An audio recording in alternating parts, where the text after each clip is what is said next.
पशुपति व्रत की महत्वता दर्शाई। अब पशुपति व्रत को समझ लेना।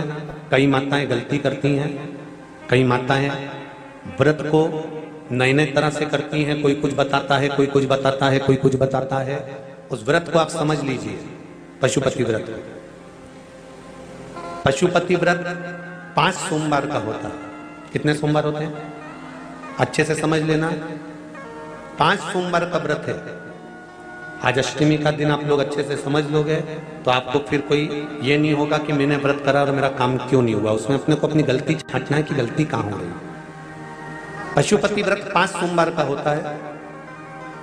बीच में किसी सोमवार पर यदि एकादशी पड़ जाए या कोई तीज पड़ गई या कोई त्योहार पड़ गया, कोई नवरात्रि का व्रत कर रहे हो या कोई त्योहार का व्रत कर रहे हो या कोई तिथि का व्रत कर रहे हो और उस दिन सोमवार पड़ गया, अब आपने विचार करा कि मेरा पशुपति का भी व्रत है और साथ में तीज का भी व्रत है, तो कौन सा व्रत करूं मैं। तो उस समय पर आपको पशुपति व्रत छोड़ देना चाहिए। फिर आप तीज का व्रत कर लो या चतुर्थी का करती हो तो चतुर्थी का करो, छठ का करती हो तो छठ का करो, नवरात्र के व्रत करती हो तो नवरात्र के करो।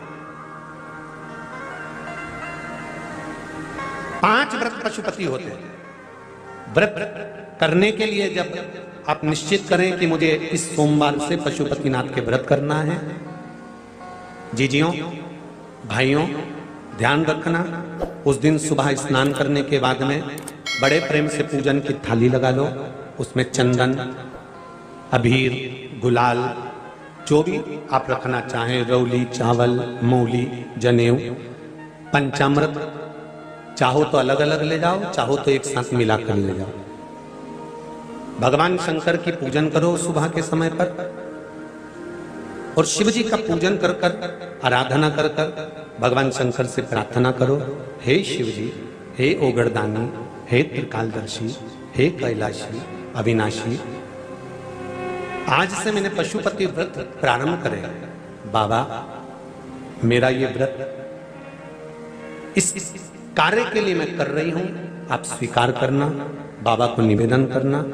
पूजन का सामान थाली में उतना लेकर जाना कि सुबह भी काम आ जाए और शाम को भी काम आ जाए। अलग से पूजन का साहित्य में शाम को अलग से नहीं रखना।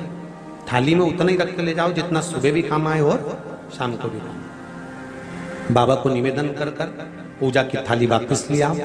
शाम के समय पर घर में मीठा बनाओ, 6 दिए रखो थाली के अंदर घी के, और दिए रखकर मीठा ले जाकर मंदिर में पूजन करो। शाम को स्नान कराने की जरूरत नहीं, पंचामृत स्नान की जरूरत नहीं है। शाम को तो केवल जल का छींटा दे दो, पंचामृत का छींटा दे दो, बाबा की पूजन करो। पूजन कर कर प्रसाद के पहले 3 हिस्से करो। 3 हिस्से करने के बाद फिर आप दिया लगाइए। फिर बाबा को कितने दिए लगाना है? जम के बोलो, 5 दिए लगाना है आपको शंकर भगवान। 5 दिए लगाइए, एक एक दिया जलाते जाएं और शंकर भगवान से पहले सोमवार को दिया जलाते समय अपने हृदय की बात कहते जाएं। 5 दिए पूरे हो जाएं। छठा दिया जलाना नहीं है, उसको थाली में वापस रख लेना। दिए को थाली से नीचे उतारना जरूर। कौन से दिए को? जम के बोलो जरा।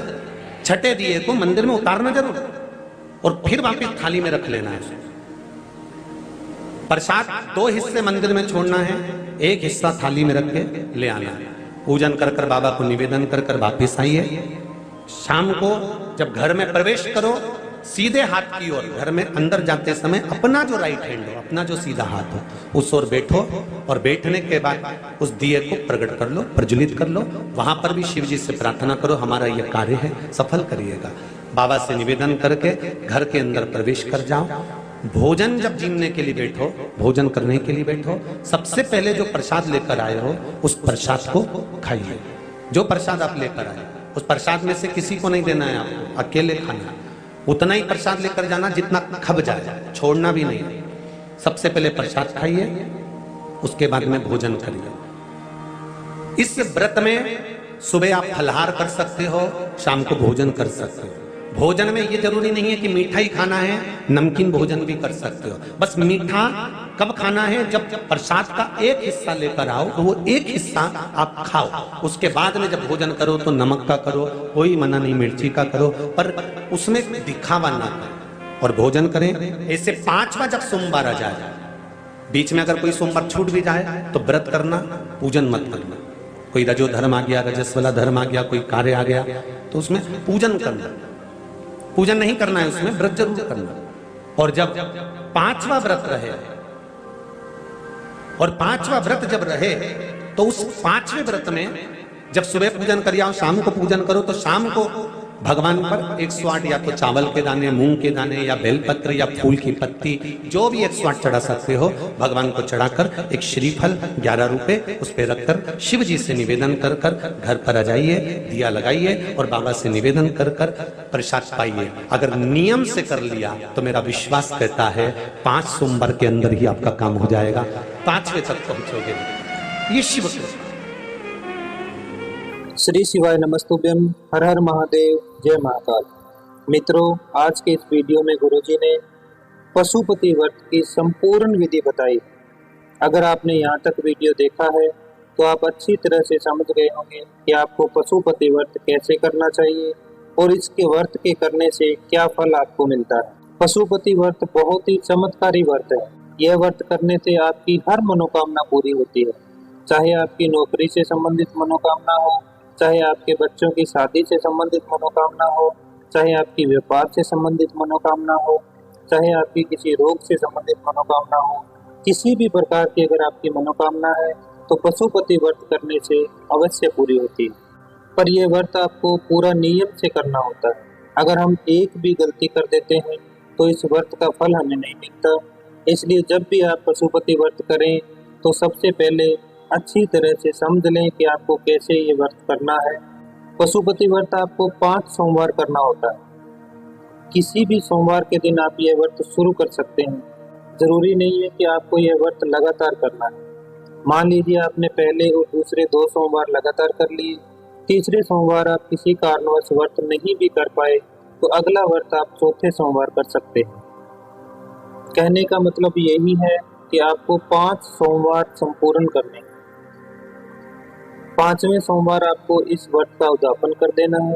उद्यापन भी बहुत ही सरल है, जैसा गुरुजी ने बताया है उसी विधि से अगर आप ये व्रत करते हैं तो आपकी मनोकामना महादेव अवश्य पूरी करते हैं। मैं उम्मीद करता हूँ कि आपको वीडियो अच्छा लगा होगा।